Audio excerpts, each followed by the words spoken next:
آپ دیکھ رہے ہیں ویری نیوزی اور میں ہوں سمین نواز۔ پاکستان کی تاریخ میں عوام دو اداروں سے ہمیشہ ناخوش رہے ہیں۔ پولیس کبھی عوام کے اعتماد پر پوری نہیں اتر سکی، جبکہ عدلیہ کے بارے میں اگر کہا جائے تو عدلیہ سے بھی عوام کو ہمیشہ مایوسی کا سامنا رہا ہے۔ حالانکہ پولیس کی اگر بات کی جائے تو پولیس کے محکمے میں کئی بار متعدد تبدیلیاں کی گئی ہیں، اربوں روپے کے فنڈز استعمال کیے گئے ہیں، لیکن اس کے باوجود عوام کا اعتماد حاصل کرنے میں پولیس اب بھی ناکام نظر آتی ہے۔ پولیس کی افسوسناک حد تک خراب کارکردگی کی بڑی وجہ یہ ہے کہ پاکستان کے سیاستدان پولیس میں خاصی مداخلت کرتے ہیں اور یہ مداخلت ختم کرنے پر آمادہ بھی نہیں ہوتے۔ عدالتی نظام کی اگر بات کر لی جائے تو عدالتی نظام بھی پاکستان کے عوام کی توقعات پر پورا نہیں اتر سکا ہے۔ سستا اور فوری انصاف ایک خواب ہی رہا ہے جس کی تعبیر کے کوئی امکانات نظر نہیں آتے۔ عدالتی تاریخ میں کئی بار ایسے ٹھوس شواہد سامنے آتے رہے ہیں جس سے عدالت کی غیر تسلی بخش کارکردگی بے نقاب ہوتی رہی ہے۔ پاکستان کی عدلیہ کی اگر بات کر لیں تو جب سے پاکستان بنا ہے، جب سے اب تک 70 سے زائد سالوں میں ابھی بھی کئی ایسے مقدمات ہیں جن کا اصولوں کی بنیاد پر فیصلہ نہیں ہو سکا ہے، اور ان مقدمات کی سماعت تاحال عدالتوں میں جاری بھی نظر آ رہی ہے۔ مقدمہ کتنے عرصے میں مکمل ہونا چاہیے اور جس طرح سے بات کی جاتی ہے کہ کن مقدمات کو طول دینا درست ہے، کن مقدمات کو طول نہ دینے سے مسائل بڑھ رہے ہیں، اس چیز کو ابھی تک طے نہیں کیا جا سکا ہے۔ کچھ بات کریں گے مہذب قوموں کی، تہذیب یافتہ ممالک کی، کہ وہاں پر کیا کیا جاتا ہے۔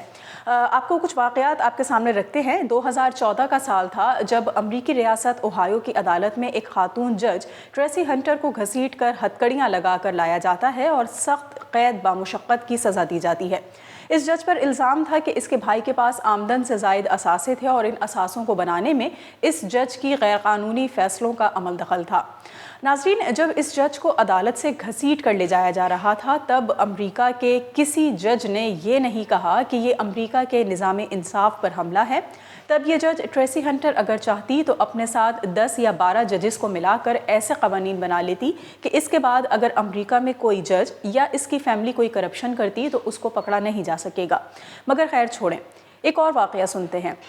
یہ واقعہ 2018 امریکہ کا ہے، امریکی ریاست فلوریڈا کا، جب مونٹریو کاؤنٹی کے پہلے ضلعی جج جارورڈ کاکنز کو سیکس ٹریفکنگ اور پروسٹیٹیوشن میں اپنے ایک رشتہ دار کی مدد کرنے کے الزام میں گرفتار کر لیا گیا۔ اس واقعے نے فلوریڈا کے عدالتی نظام کو ہلا کر رکھ دیا تھا۔ تب فلوریڈا کے جج اور وکلا چاہتے تو شاید احتجاج وغیرہ کر کے اپنے ساتھی جج کو بچانے کی کوشش کر سکتے تھے، مگر یقین کیجئے کہ ایک کرپٹ جج کی حمایت میں کوئی ایک آواز تک نہ اٹھی۔ امریکہ کی روہگا کاؤنٹی کے جج لانس میسن کو جب ستمبر 2019 میں بیوی کے قتل کے الزام میں 35 سال کی سخت قید بامشقت سزا سنائی جاتی ہے، تب بھی امریکہ کے وکلا یا ججز کمیونٹی میں کوئی ایک بھی آواز ایک قاتل جج کے لیے نہیں نکلتی ہے۔ اسی طرح نومبر 2019 میں امریکہ میں نیو یارک کی اسٹیٹ کی رجسٹر کورٹ کی جج لیٹیسیا اسٹیشیو کو فقط ایک معمولی سی غلطی پر برطرف کر دیا گیا، بلکہ 180 دن جیل کی سزا بھی سنائی گئی ہے۔ لیکن ہائے افسوس کہ اس محترم جج کی توہین پر بھی امریکہ میں ایک ذرا سی معمولی سی بھی آواز نہ اٹھ سکی۔ کچھ ذکر کرتے ہیں آسٹریلیا کا۔ آسٹریلیا میں سپریم کورٹ کا سابق جج صرف ٹریفک قوانین کی پابندی نہیں کرتا تو اس کو جیل بھیج دیا جاتا ہے۔ یاد رہے کہ دنیا کے بہت سے ممالک میں یہ قوانین ہیں کہ اگر کوئی جج غلطی کرے تو اس کو ایک عام آدمی سے زیادہ سخت سزا ملتی ہے۔ ابھی پچھلے سال کی بات ہے کہ امریکی ریاست مشیگن اسٹیٹ کی ایک جج تھریسا برینن کو اپنی طلاق کے کاغذات میں رد و بدل کے الزام میں نہ صرف فوری گرفتار کر لیا گیا بلکہ 12 گھنٹے کے اندر سزا سنا کر جیل بھی بھیج دیا گیا ہے۔ یہ تمام واقعات بتانے کا مقصد یہ سمجھانا ہے کہ مہذب دنیا میں کوئی مقدس نہیں ہوتا۔ پوری دنیا میں یہ اصول ہے کہ کوئی بھی مقدس نہیں، کوئی بھی قانون سے بالاتر نہیں، چاہے کوئی سیاستدان ہو، چاہے کوئی فوجی ہو، چاہے کوئی وکیل ہو، چاہے کوئی جج۔